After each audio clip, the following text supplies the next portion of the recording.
C'est l'un des plus beaux joyaux de notre gastronomie et comme tous les trésors, il est jalousement caché à l'abri des regards. Dans le Doubs, 65 000 meules de comté sont très soigneusement rangées dans l'une des plus grandes caves de France que nous font découvrir Benoît Gadret et Philippe Fivet. Les plus fins connaisseurs l'ont baptisé la cathédrale du comté. 65 000 meules reposent ici sous terre.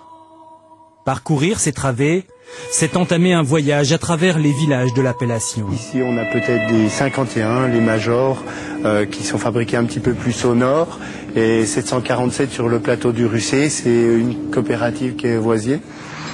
La cave au trésor se cache dans une forêt du Doubs, à 1100 mètres d'altitude. Chaque jour, un camion livre le fort de Saint-Antoine, un édifice érigé en 1880, abandonné par l'armée.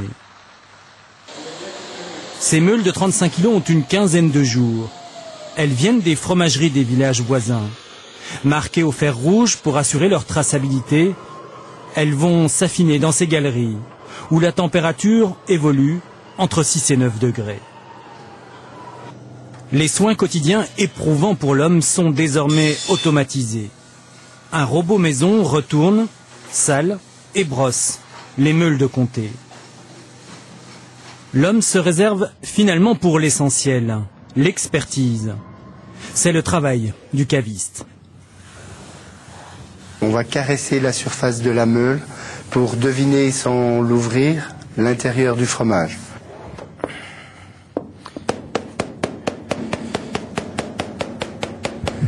Donc ce qu'on cherche à écouter dans ce geste de percussion-résonance, c'est quand le fromage arrive à maturité, c'est des petits points de fragilité par exemple, qui sont des signes pour nous que le fromage arrive à maturité et que c'est juste le bon moment pour le cueillir.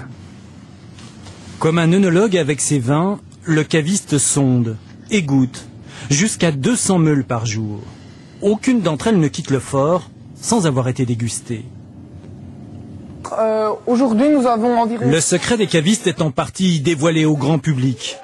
Pendant les vacances scolaires, le fort accueille des milliers de visiteurs.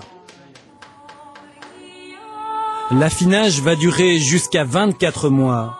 Lentement, dans le silence et la pénombre, le comté s'enrichit ici de tous ses arômes.